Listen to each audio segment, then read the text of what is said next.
Export वाहन चालक 20 गुणांची स्पेशल तयारी मी करून घेतोय. महाराष्ट्रामध्ये सगळे तांत्रिक लेक्चर तुम्हाला एकाच ठिकाणी भेटतील अभ्यास कट्टा ऍप्लिकेशनवर. त्यामधलं एक पुढचं लेक्चर आहे ब्रेक प्रणाली तुम्हाला माहित असली पाहिजे. प्रश्न आले ब्रेक सिस्टीमवर. काय असतं ब्रेक प्रणाली? बघा या ठिकाणी तुम्ही बघतायत की ब्रेक कसं लागतंय.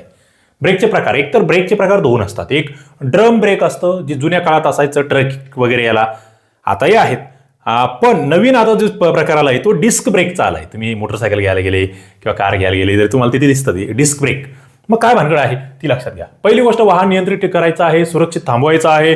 ब्रेक नसेल गेला, गेला. आता ड्रम ब्रेक जे आहे चाकासोबत फिरणारा एक गोल ड्रम या ठिकाणी असतो. जेव्हा आपण ब्रेक दाबतो ना तेव्हा ड्रमचे असलेले जे ब्रेक शूज असतात ना ते या ठिकाणी प्रसरण पावतात आणि मग ड्रमला आतून घासतात, ज्यामुळे चाक थांबतं. आता हे कोणाला, हे जड वाहन, बस असेल, ट्रक असेल, यांना हे कारच्या मागील चाकांना सुद्धा हे वापरलं जातं.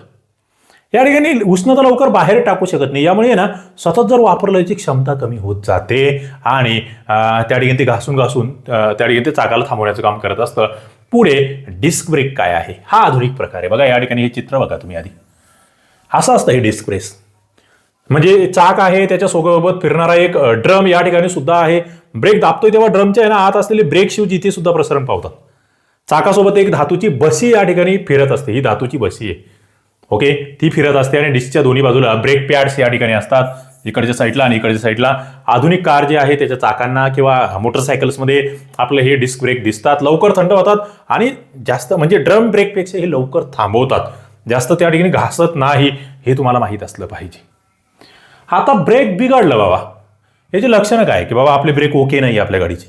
कसं करणार? तुम्ही ड्रायव्हर आहात, त्याची काही लक्षणं असतात, त्याचे काही सिम्पटम्स असतात. एक तर ब्रेक मारल्यावर वारंवार आवाज येत असेल ना, मग तो खरखर किचकिच, तर समजायचं काहीतरी घोळ झाला आहे.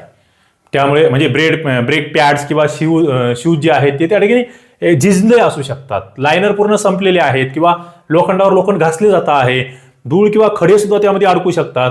तोही मुद्दा आहे आणि त्यामुळे तिथे ब्रेक पॅड्स बदलवणे हा त्यावरचा उपाय असतो. प्रश्न इथे येऊ शकतो, उपाय काय करणार? आता ब्रेक सैल झालंय, स्पंजी ब्रेक म्हणतो आपण त्याला. ब्रेक तर दाबताय तुम्ही पण गाडी थांबत नाहीये, मग काय? त्याला ब्रेक पेडल दाबलंय, खूप खाली जातंय किंवा स्प्रिंग सारखं होतंय. ओके, त्याला स्पॉन्जी फील असं म्हणतायत. गाडीला ब्रेक उशिरा लागता आहे. ब्रेक पाईपलाईन मध्ये हवा जर त्या ठिकाणी आली, एअर धरला तर हे होऊ शकतं. याला एअर लॉक असं म्हटलं जातं. यासाठी ब्रेक ब्लिडिंग करून हवा बाहेर काढावी लागते. बघा एअर लॉक झाला की काय ऑप्शन आहे, तर ब्रेक ब्लिडिंग आहे. हे नाव आहे ना इंग्लिश मधले जसेचे तसे लक्षात ठेवा, कारण की इंग्लिश मधलेच विचारले जातात काही वेळेस. ओके, आता ब्रेक फ्लुइड कमी होणे म्हणजे काय? फ्लुइड म्हणजे द्रव त्याच्यामधलं. ओके, आणि मग इथे ते कमी झालं की काय होतं माहिती का? हँड ब्रेकचं वरती चिन्ह येतं डायरेक्ट. तुमचं डॅशबोर्डवर तुमच्याकडे स्क्रीन असतात आता नवीन गाड्यांमध्ये, असं चिन्ह येतं किंवा मग असं येतं फक्त. म्हणजे ब्रेक ऑइलची जर गळती होत असेल किंवा व्हील सिलेंडर मास्टर सिलेंडर मधून कुठून तरी लिकेज होत असेल तर हे चिन्ह येतं. म्हणजे ब्रेक पॅड्स खूप झिजले असतील तरी सुद्धा ऑइल कमी होतं, तेव्हा हा प्रॉब्लेम होतो. आणि मग ऑइल पूर्ण संपल्यावर ब्रेक फेल होतो. त्यामुळे ऑइल टॉपअप करण्याआधी गळती तपासली पाहिजे. ऑइल या ठिकाणी टाकत राहणे महत्वाचं आहे. बघा इथे 2-3 प्रश्न तुम्हाला येण्याचे चान्सेस खूप जास्त असतात. एक तर असतं ब्रेक ब्लिडिंग. काय भानगड आहे? हायड्रॉलिक ब्रेक सिस्टीम मधली हवा बाहेर काढण्यासाठी हवा बाहेर काढण्यासाठी ही पद्धत वापरली जाते. पुढे अँटी लॉक ब्रेक सिस्टीम काय आहे? बघा अँटी लॉक ब्रेक सिस्टीम, अचानक ब्रेक मारलं तुम्ही, चाकं लॉक होऊ देत नाही, गाडी घासू देत नाही, एकदम अशी घसरत जात नाही गाडी.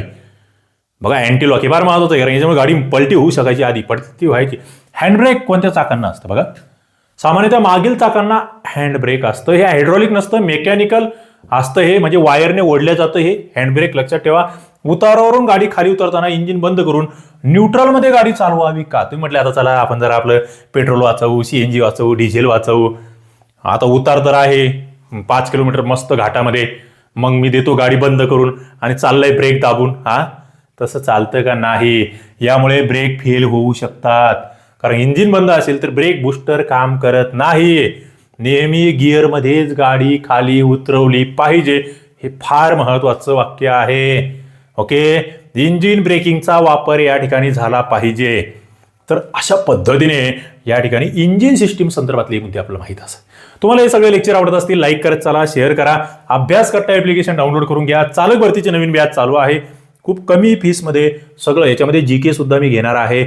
मुंबई, नागपूर, छत्रपती संभाजीनगर, त्याचे रस्ते, त्याजवळची स्थळं, यावर सुद्धा स्पेशल लेक्चर तुम्हाला इथे अपलोड होणार आहे. ओके, चला थांबूया. धन्यवाद.